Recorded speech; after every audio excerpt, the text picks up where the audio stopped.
Hi, and welcome to Module 8, Part 2. We're still talking about professionalism in early childhood education. Our objectives for this module are to provide participants with an understanding of the NAEYC Code of Ethics, information on how to create a professional development plan and/or professional development goals, and knowledge on how to become an early childhood advocate or leader.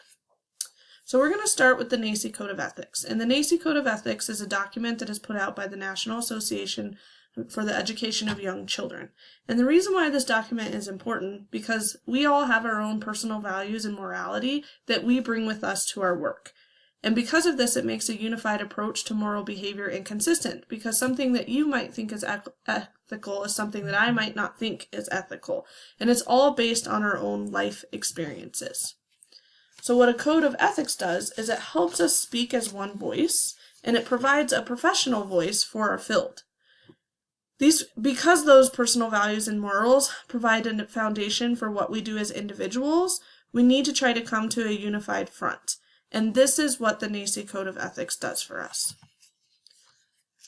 It's essential for ECE professionals to have, know, and honor this code, and there are two reasons why. First, early childhood educators need to behave ethically on behalf of young children because we can do really great good, but we can also do great harm. Secondly, early childhood educators are obligated to a number of stakeholders, including children, family, colleagues, administrators, communities, agencies, and policymakers. This code then can provide guidance in navigating obligations to each of these groups because sometimes these groups can be in conflict with one another. So we're going to break down this document, which I've provided a copy of it for you inside of Canvas, so I would pull it out at this point or have it open. We're going to talk about the Code of Ethics, the core values, and ethical issues. So the Code of Ethics defines the core values of the field and provides guidance on what professionals should do when they encounter conflicting obligations or responsibilities in their work. The core values are commitments that are held by a profession that are consciously and knowingly embraced by its practitioners because they contribute to society. There's a difference between your personal values and core values of a profession. What's really important here is that you note what the core values of a profession are, and even if they differ from your personal values, you are still making a commitment to adhere to the core values of a profession. And if you're not willing to do that, then this is something that you may want to consider not being a career for you. Ethical issues are situations that involve determining what is right and wrong, and what rights and responsibilities and issues of human welfare are part of the situation. So the Code of Ethics consists of values, ideals, and principles.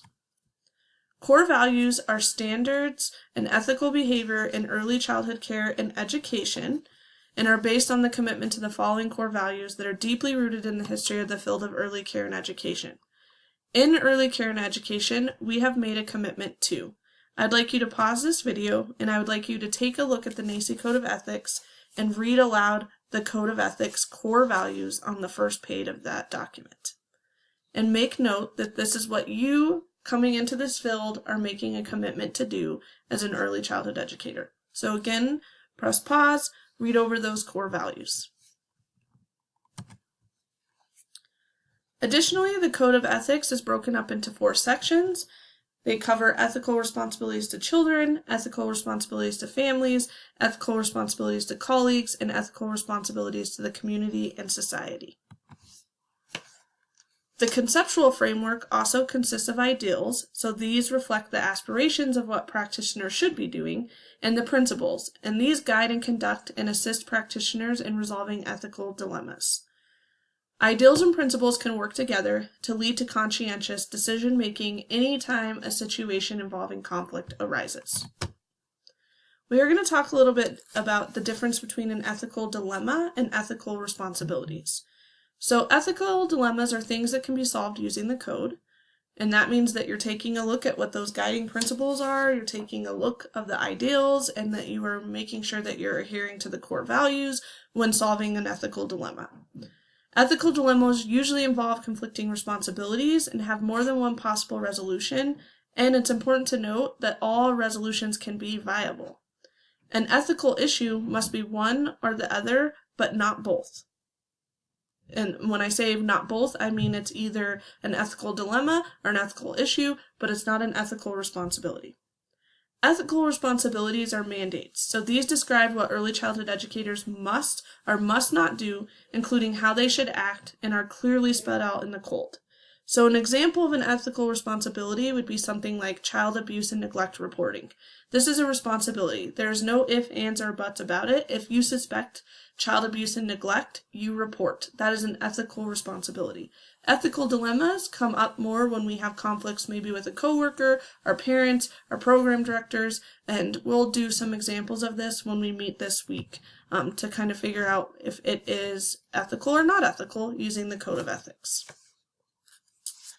So beyond the Code of Ethics, it's really important for you to figure out how to be a leader in the field of early childhood education, and in part of doing so is really understanding how to advocate for the field of ECE. Right now, ECE has made some really great movements in terms of policy, but there's a lot of things that really impact what it is that we do, especially in terms of low wages and quality of programming. The workforce, we have a really low workforce, especially in terms of who's qualified to do this job or not. But it's really important that we remain all on the same page, working towards this goal of helping to professionalize the field, and that involves you being an advocate. We know that the first 5 years of life are the most critical for children, so we already know and have validated the importance of early childhood education. The Early Childhood Workforce Index was actually created to track trends, workforce conditions, and policies related to the field. And really what they're working to do is try to answer the question of how do we professionalize the field of early childhood education. And this is going to involve multiple things, but I'm going to give you a brief rundown of some things that might need to change in order to professionalize the field. The first thing that I want to highlight is low wages. So we are extremely underpaid for what it is that we do in the field of early childhood education. In fact, a bachelor's degree in early childhood education is known to be the lowest yielding bachelor's degree over time that you can get, meaning having a bachelor's degree in early childhood education means that you will not make a lot of money over time. You could especially see discrepancies in birth to 3 teachers, into pre-K teachers, into teachers that are working in the public school system, all the way up to the workforce, including men and women. So these are average salaries a year for each of these age groups, and then this is hourly what is averages across the board.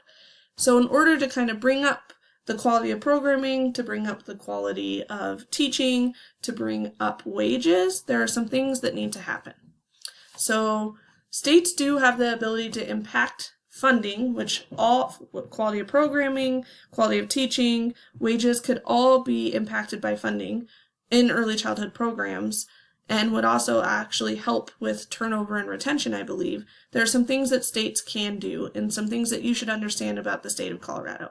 First, we're going to talk about qualifications, we're going to talk about QRIS and work environments, compensation, financial resources, and what the workforce data is saying. First things first, qualifications are important. There should be a set minimum education requirements for what it means to be an early childhood teacher. We're on the way there. Licensing already has some set qualifications. We're moving towards degrees. I see it. I've seen that change. When I first started in this field, I was 19 years old and I needed no qualifications to be in a classroom. Now that would never ever happen. Increasingly, I'm noticing programs wanting and expecting bachelor's degrees for teachers, or degrees, whether it's an associate's or a bachelor's degree. That being said, there needs to be developed well-defined career pathways for teachers, meaning that we wouldn't expect teachers to always stay in a classroom, and we need to provide career pathways for them if they have degree attainment to go out, become leaders in the field, and earn more money. We also need to make sure that we break down some of the barriers and provide ease of access to education. There are things like Teach out there that will support with scholarship programs, a few other scholarship programs, but we need to make sure that if we're telling teachers that we are requiring you to have a degree or get as much education as you can, formal education, that there's a pathway for that to happen. Additionally, our work environments need to change. So we need to develop workplace standards like paid planning time that allow teachers to engage in professional practice and alleviate stress. We also need to provide financial resources and other assistance to help programs comply with standards and give them time to bring up the quality of standards. I think would ideally want to look more like the public school system in terms of how it is that we support teachers, but we're just not there yet. But there are things that states could do in terms of quality rating improvement systems and work environments to help support with the professionalism in the field. Additionally, we really need to look at how we're going to go about compensating teachers. So we need to develop guidelines for raising the current wage floor, including teacher benefits, and we need to align that with the education and training experience with the K-12 system. But again, this goes back to you can't demand the same type of pay as a bachelor degreed teacher with a teaching license working in the school system if all you've done is gone and taken 3 early childhood classes. That doesn't make any sense. We also need to work to identify sources of funding to help aid in the wage increase. States are really working on collecting workforce data and creating a workforce data system so that it can become more of a nationalized thing. In Colorado, for us, that's PDIS. We also need to be able to give access to training opportunities and professional development across all age bands. Again, PDIS does support in that. We are going to take a look at PDIS in our Zoom meeting and talk about how that can help you with making professional development goals. This information can be found in Colorado's Early Childhood Workforce 2020 plan. It's actually a document that exists. It talks about things that the state of Colorado is willing to do in terms of supporting the early childhood workforce, and they have some actionable items in place. If you're interested, you can follow this link and take a look at it. Your homework this week, you are going to do an Early Childhood Teacher Association. We will be meeting on Saturday, June 8th online from 9 to 11. I would like you to please take the practice test and watch the video on how to put your portfolio together and come with your portfolio as complete as possible on that day. Please use the resources in Canvas under Seminar for Support and reach out with any questions. All right, thanks.